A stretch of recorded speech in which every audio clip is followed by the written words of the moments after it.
Welcome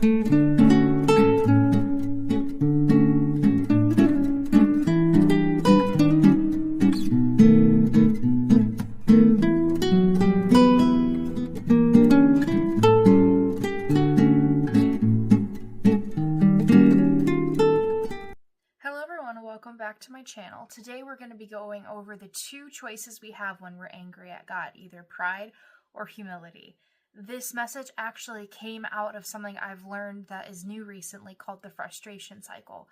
And as believers, we all go through this cycle of frustration. When we're angry, when we're frustrated, there is this step, system, or cycle that we all have a choice to go through and what to do. And so the cycle starts out with a perceived right. So you believe that you have a right to something. And then that leads to an unfulfilled expectation when that need doesn't get met or when that right doesn't happen the way that you want it to. This leads to frustration. And then if you're not careful, this frustration can lead to anger, and then that anger can lead to bitterness. Now, the two choices we have in that cycle are to either yield and give it to God or become bitter and harden our hearts.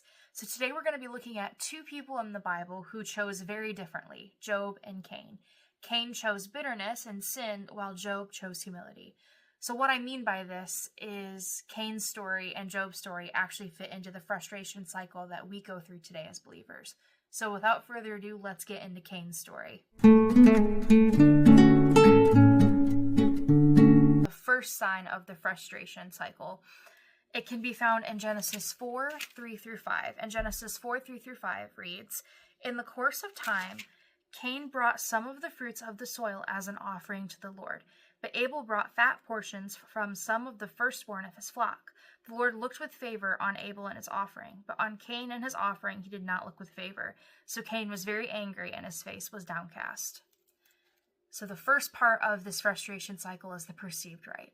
Cain's perceived right was that God would give his all when Cain was giving little. And he didn't act this way, and he did not look on favor with Cain, and Cain became frustrated because he had a perceived right from the beginning, which was that God's going to look on favor with me as he looked on to favor with Abel, and that everything's going to be okay for me, and I'm going to be blessed, and everything's going to go my way even though I'm not giving my all. I'm giving what's convenient, not giving what is all. And God did not look with favor on Cain. He was not happy. And neither was Cain, because this led to the unfulfilled expectation. Cain's expectation of God giving him favor and blessing was not met. And this leads into the next step, which is frustration. And this can be found in Genesis 4, 6-7. And it reads, "Then the Lord said to Cain, 'Why are you angry? Why is your face downcast? If you do what is right, will you not be accepted? But if you do not do what is right, sin is crouching at your door. It desires to have you, but you must master it.'" Cain became frustrated because God didn't do what he expected God to do. Because the reality is God expects our best, not what's convenient. God expects us to give our all and to be obedient, not to live in convenience. He expects us to live in obedience and not convenience. And for Cain, he was not willing to give his all. And so he became frustrated and angry at God, even though God told him, "If you do what is right, I will accept you. If you do what is right, I will look with favor on you." And Cain just didn't want to hear it. He willfully chose to think he knew better than God. And then this leads us into the actual anger portion of it, which can be found in Genesis 4:8. And that reads, "Now Cain said to his brother Abel, 'Let's go out to the field.' And while they were in the field, Cain attacked his brother Abel and killed him." So Cain moved up on the frustration cycle, went up to the next step, which was anger. And although we read in the Bible that anger itself is an emotion and it's not necessarily sinful, acting out in our anger is. And Cain, in this moment, chose to act out in his anger and become the first murderer known to man. And he chose to do that because he was frustrated at God and willfully chose sin. Which actually leads us into the last part, which is bitterness. He let that bitterness take root. And the bitterness can be found in Genesis 4:8-9, which reads, "Now Cain said to his brother, 'Let us go out into the field.' And while they were in the field, Cain attacked his brother Abel and killed him. Then the Lord said to Cain, 'Where's your brother Abel?' 'I don't know,' he replied. 'Am I my brother's keeper?'" Here we see Cain acting out in that bitterness towards God. We see him, in a way, kind of sassing the Lord and saying, "I don't know, God, am I my brother's keeper?"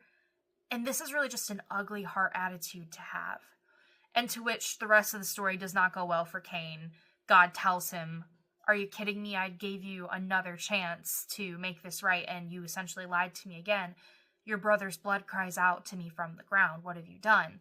And Cain becomes exiled, and we know what happens further on.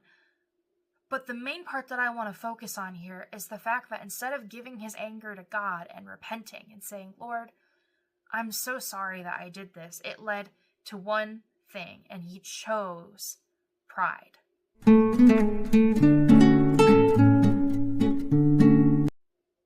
Pride is such a dangerous sin to fall into because it leads to self-centeredness and it can lead to all sorts of evil. So what?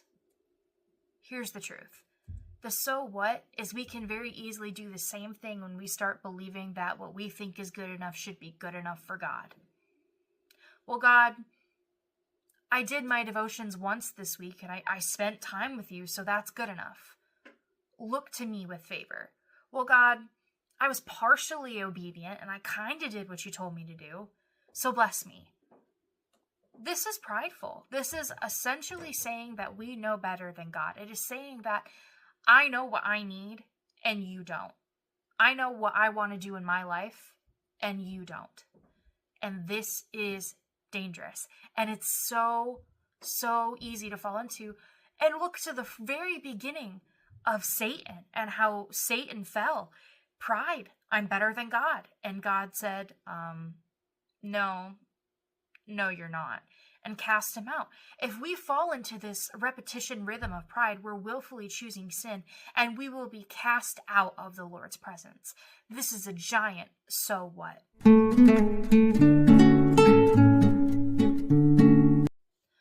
Job's perceived right is that God would answer him. Job believed that he was praying and going through trials so that God needed to answer him. He needed an answer, and God should give him an answer. And this can actually be found in Job 31:35, where it states, "Oh, that I had someone to hear me.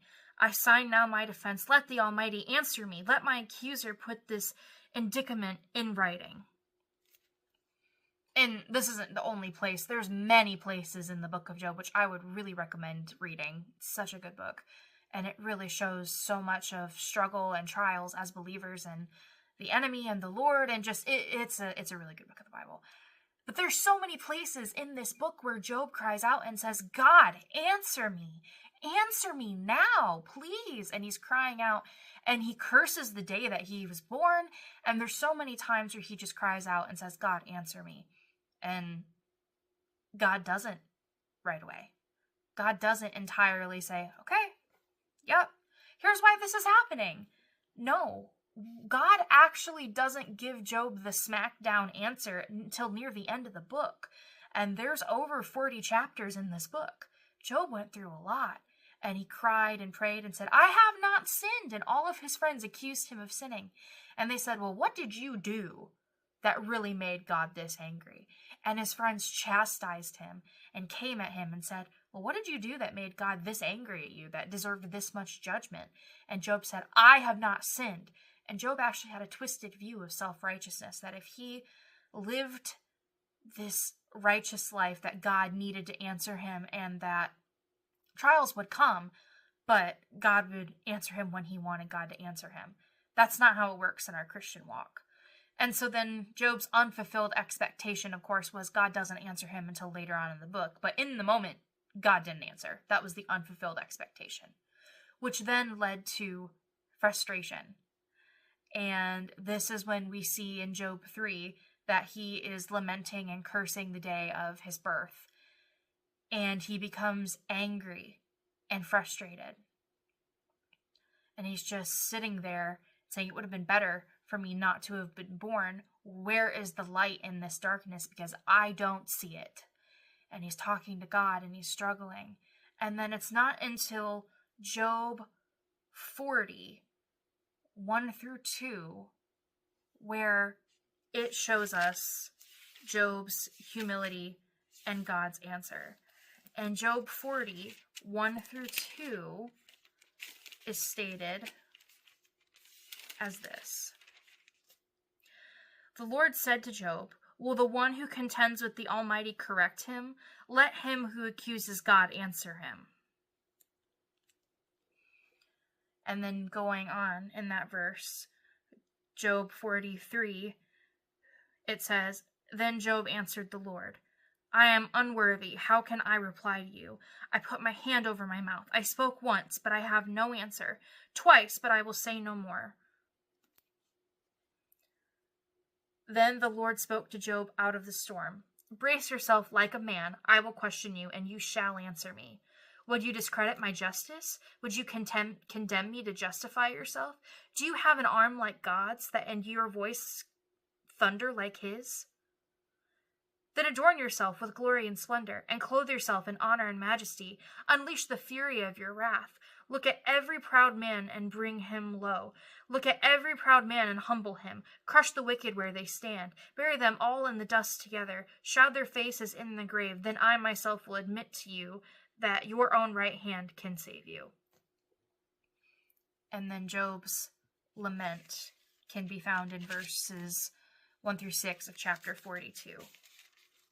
And it says, then Job replied to the Lord, I know that you can do all things. No plan of yours can be thwarted. You asked, who is this that obscures my counsel without knowledge? Surely I spoke of things that I did not understand, things too wonderful for me to know. You said, listen now, and I will speak. I will question you, and you shall answer me. My ears had heard of you, but now my eyes have seen you. Therefore I despise myself and repent in dust and ashes. Job's frustration cycle ended in humility. It ended in giving it to God. He said, Lord, this is yours. And I can't believe that I would go as far as to question you and say this. I despise myself. I repent. And it ended in a beautiful image of humility. And he gave it to God. And he said, Lord, this is yours. All of it is yours. And God blessed him. He blessed him a tenfold more. And in our walks today, that is the action and the response that we should have to trials. So, the big so what of Job's story? Humility.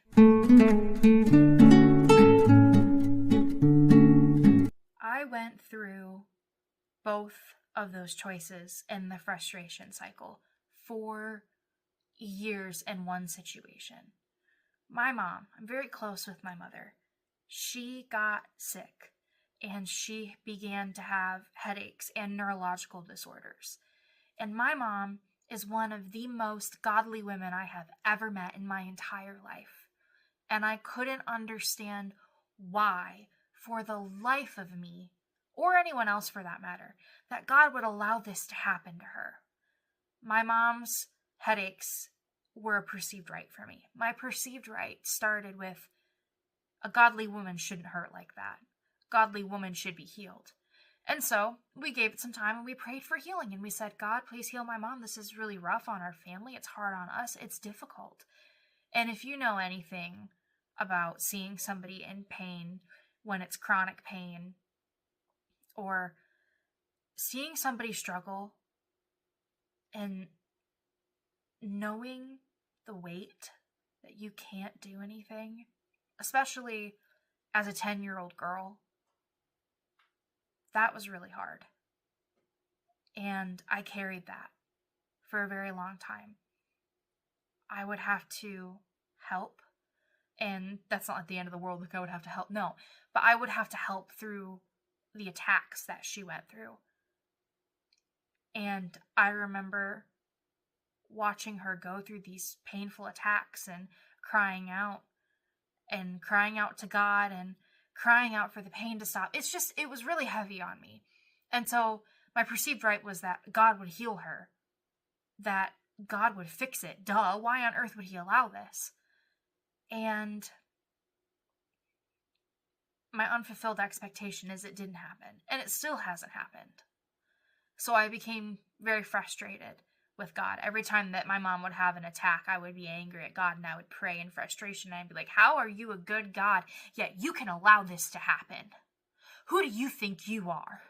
And I would get very angry. And then years later, this still was going on, and it just led to more bitter and anger.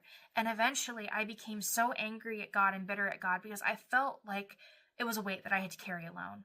And it was a lie that I had listened to from the enemy, that this was a weight that I needed to carry, that I had to have, and I had to hold on to. And it's not true, and it wasn't true. And God revealed that to me at a conference. But unfortunately, before that conference, there were years of my life where I never fully walked away from God, I would say. I never forsake him. I always knew God was real. I was still going to church on Sunday, but I was sitting in that pew broken. And I wouldn't let anybody help me. And I was very angry and bitter at God, and I was very wayward. I got into a ton of worldly things.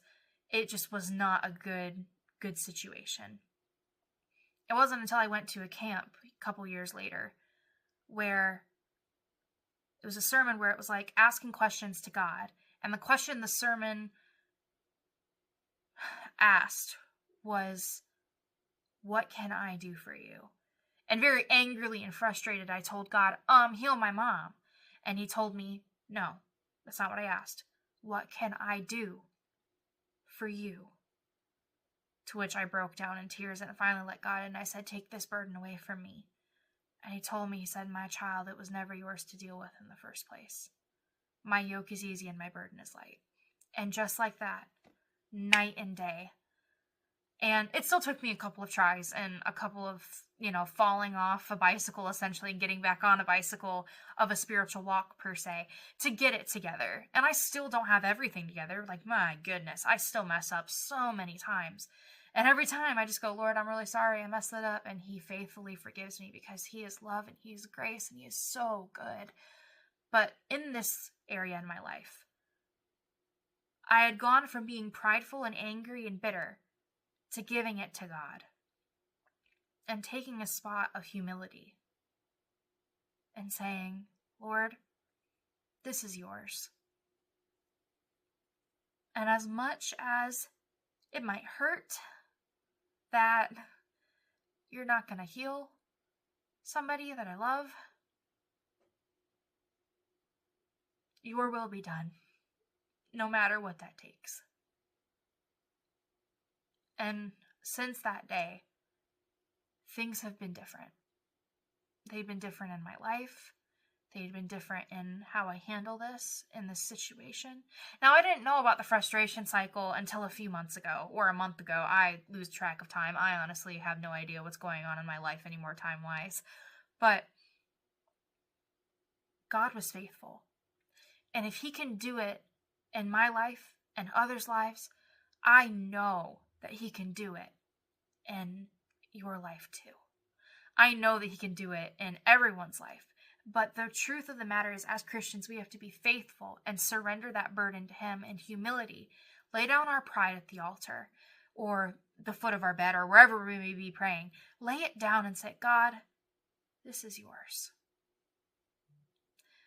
This isn't mine. This is yours. And I give this to you, my broken, my frustration. Give me the strength not to sin in my anger. Give me your strength and cry out to God because he's faithful to listen. So that's a little bit of my testimony and how God showed me that through the frustration cycle and how I've been on both sides. And every day I'm on both sides. Honestly, most days go better than others and some days don't. Or some days go better than others and most days don't. It just really depends. And God is just faithful. And he is so good to us. So in a way, I kind of just wanted to praise him for that. And just let him know that it's his. And it can be the same in your life too. So, with that said, in conclusion, I know it's been a bit of a longer video, but in conclusion, our choices are to be prideful or choose humility. And I pray that you would choose humility in your life today. But that is all that I had for you guys today. If you enjoyed the video, be sure to give it a like. Like I said before, if you're struggling or you want to talk, please, I am begging you, don't feel like you have to struggle alone. Please let us know in the comments or talk to us in the comments. We are here for you as a body of believers. But anyway, if you want to see more videos like that, feel free to hit the subscribe button, and I will see you all next video. Bye.